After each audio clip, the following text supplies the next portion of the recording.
ರಾಮನಗರದ ಕಂದಾಯ ಭವನದ ಮುಂಭಾಗದಲ್ಲಿ ಹೈ ಡ್ರಾಮಾ ಸೃಷ್ಟಿಯಾಗಿದೆ.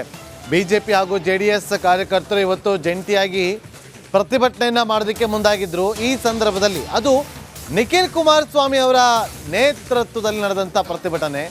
ಆ ಸಂದರ್ಭದಲ್ಲಿ ಹೈ ಡ್ರಾಮಾ ನಡೆದಿದೆ. ಸಹಕಾರ ಇಲಾಖೆ ನಿಬಂಧಕರ ಕಚೇರಿಗೆ ಮುತ್ತಿಗೆ ಹಾಕೋದಕ್ಕೆ ಯತ್ನಿಸಿದ್ದಾರೆ.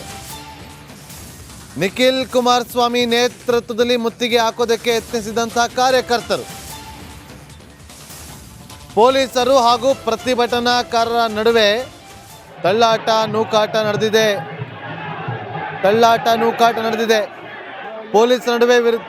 ಪೊಲೀಸರ ನಡೆ ವಿರುದ್ಧವೇ ನಿಖಿಲ್ ಕುಮಾರಸ್ವಾಮಿ ಈಗ ಕಿಡಿಕಾರಿದ್ದಾರೆ. ಕಂದಾಯ ಭವನದ ಗಾಜುಗಳು ಪುಡಿ ಪುಡಿ ಆಗಿದೆ. ದೃಶ್ಯಾವಳಿಯಲ್ಲಿ ಗಮನಿಸ್ತಾ ಇದ್ದೀವಿ.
ದೃಶ್ಯಗಳಲ್ಲಿ ಗಮನಿಸ್ತಾ ಇದ್ದೀವಿ. ನಿಖಿಲ್ ಕುಮಾರಸ್ವಾಮಿ ಅವರ ನೇತೃತ್ವದಲ್ಲಿ ನಡೆದಂತಹ ಪ್ರತಿಭಟನೆ ಇಲಾಖೆಗೆ ಸಂಬಂಧಪಟ್ಟಂಥ ಇಲಾಖೆಗೆ ಮುತ್ತಿಗೆ ಹಾಕೋದಕ್ಕೆ ಯತ್ನಿಸಿದಂಥ ಸಂದರ್ಭದಲ್ಲಿ ಪೊಲೀಸರು ಅವರನ್ನು ತಡೆ ಹಿಡಿಯುವಂಥ ಕೆಲಸವನ್ನು ಮಾಡ್ತಾರೆ. ಇದರಿಂದ ನಿಖಿಲ್ ಕುಮಾರಸ್ವಾಮಿ ಬೇಸರವನ್ನು ವ್ಯಕ್ತಪಡಿಸ್ತಾರೆ. ಪೊಲೀಸರ ನಡೆ ವಿಚಾರವಾಗಿ ಅವರು ಕಿಡಿಕಾರ್ತಾರೆ.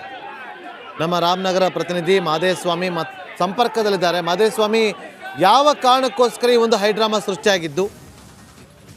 ನಾಗೇಂದ್ರ ಬಾಬು, ಏನಂದ್ರೆ ಪ್ರಮುಖವಾಗಿ ಹಳ್ಳಿಮಾಳ ಅನ್ನುವಂತಹ ಗ್ರಾಮದ ಕೃಷಿ ಪತ್ತಿನ ಸಹಕಾರ ಸಂಘದ ಅಧ್ಯಕ್ಷರ ಚುನಾವಣೆ ಆಗ್ಬೇಕಾಗಿತ್ತು. ಅಂತಂದ್ರೆ ಕಳೆದ 2 ಬಾರಿ ಕೂಡ ಅಧ್ಯಕ್ಷರ ಚುನಾವಣೆಯನ್ನ ಮುಂದೂಡಿದ್ದಾರೆ. ಅದಕ್ಕೆ ಪ್ರಮುಖವಾದಂತಹ ಕಾರಣ ಅಂದ್ರೆ ಜೆಡಿಎಸ್ ಮತ್ತು ಬಿಜೆಪಿ ಸದಸ್ಯರ ಬಲ ಹೆಚ್ಚಾಗಿರ್ತಕ್ಕಂಥ ಹಿನ್ನೆಲೆಯಲ್ಲಿ ಕಾಂಗ್ರೆಸ್ನಿಂದ ಅಧ್ಯಕ್ಷರು ಆಗ್ಲಿಕ್ಕೆ ಸಾಧ್ಯವಿಲ್ಲ ಅಂತನ್ನುವಂತಹ ಕಾರಣಕ್ಕಾಗಿ ಉದ್ದೇಶಪೂರ್ವಕವಾಗಿ ಚುನಾವಣೆಯನ್ನ ಮುಂದೂಡ್ತಾ ಇದ್ದಾರೆ ಅಂತನ್ನುವಂಥದ್ದು ಪ್ರತಿಭಟನಾಕಾರರ ಆರೋಪವಾಗಿರುತ್ತದೆ. ಇದಕ್ಕೆ ಪ್ರಮುಖವಾದಂತಹ ಕಾರಣ ಅಂತಂದ್ರೆ ರಾಮನಗರ ಶಾಸಕರಾಗಿರ್ತಕ್ಕಂಥ ಇಕ್ಬಾಲ್ ಹುಸೇನ್ ರವರ ಕೈವಾಡದಿಂದಾಗಿ ಕೂಡ ಈ ಒಂದು ಚುನಾವಣೆಯನ್ನ ಮುಂದೂಡಲಾಗ್ತಾ ಇದೆ ಅಂತ ಹೇಳಿ ಪ್ರತಿಭಟನೆಯನ್ನ ಬೆಳಗ್ಗೆಯಿಂದಲೂ ಕೂಡ ಮಾಡ್ತಾ ಇದ್ರು. ಇವತ್ತು ನಿಖಿಲ್ ಕುಮಾರಸ್ವಾಮಿ ಕೂಡ ಪ್ರತಿಭಟನೆಗೆ ಅವರ ನೇತೃತ್ವವನ್ನು ವಹಿಸಿಕೊಂಡು ಬಂದಂತಹ ಸಂದರ್ಭದಲ್ಲಿ ಒಂದು ಅಧಿಕಾರಿಗಳಿಗೆ ಬಂದು ಅದಕ್ಕೆ ಸಮಜಾಯಿಷಿಯನ್ನು ಕೊಡುವಂತೆ, ಜೊತೆಗೆ ಚುನಾವಣೆ ದಿನಾಂಕವನ್ನ ನಿಗದಿ ಮಾಡಬೇಕು ಅಂತ ಹೇಳಿ ಪಟ್ಟು ಹಿಡಿದು ಕೂತಿದ್ರು. ಆದ್ರೆ ಅಧಿಕಾರಿಗಳು ಯಾರು ಕೂಡ ಸ್ಥಳಕ್ಕೆ ಬಾರದೇ ಇರತಕ್ಕಂಥ ಹಿನ್ನೆಲೆಯಲ್ಲಿ ರೊಚ್ಚಿಗಿದಂತಹ ಬಿಜೆಪಿ ಮತ್ತು ಜೆಡಿಎಸ್ ನ ಕಾರ್ಯಕರ್ತರು ಕಂದಾಯ ಭವನ ಮುತ್ತಿಗೆ ಕೂಡ ಯತ್ನ ಮಾಡುವಂತಹ ಸಂದರ್ಭದಲ್ಲಿ ಪೊಲೀಸರು ಮತ್ತು ಪ್ರತಿಭಟನಾಕಾರರ ನಡುವೆ ದಳ್ಳಾಟ ನೂಕಾಟ ಕೂಡ ನಡೆದಿರುವಂತದ್ದು. ಜೊತೆಗೆ ಕಂದಾಯ ಭವನದ ಒಂದು ಗಾಜು ಕೂಡ ಪುಡಿಪುಡಿಯಾಗಿದೆ. ಈಗಲೂ ಕೂಡ ಪಟ್ಟು ಬಿಡದೆ ಸ್ಥಳದಲ್ಲೇ ಕೂಡ ಪ್ರತಿಭಟನೆಯನ್ನ ನಿಖಿಲ್ ಕುಮಾರಸ್ವಾಮಿ ಮತ್ತು ಪ್ರತಿಭಟನಾಕಾರರು ಮಾಡ್ತಾ ಇರುವಂತದ್ದು. ಯಾವುದೇ ಕಾರಣಕ್ಕೂ ಚುನಾವಣಾ ದಿನಾಂಕವನ್ನ ಘೋಷಣೆ ಮಾಡೋವರೆಗೂ ಕೂಡ ನಾವು ಪ್ರತಿಭಟನೆಯನ್ನ ಕೈ ಬಿಡೋದಿಲ್ಲ.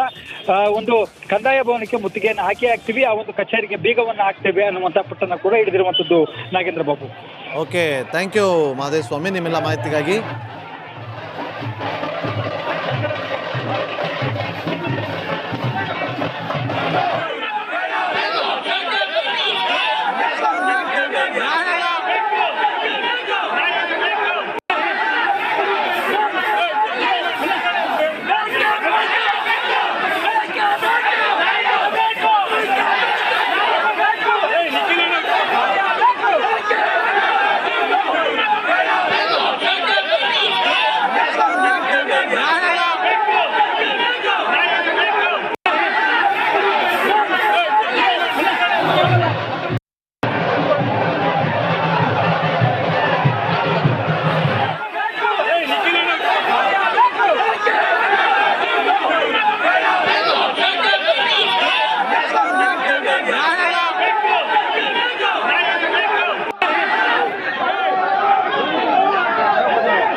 ಯಾವ ರೀತಿಯಾಗಿ ತಳ್ಳಾಟ ನೂಕಾಟ ಒಂದು ರೀತಿಯಲ್ಲಿ ಹೈಡ್ರಾಮಾವೇ ಸೃಷ್ಟಿಯಾಗಿದೆ.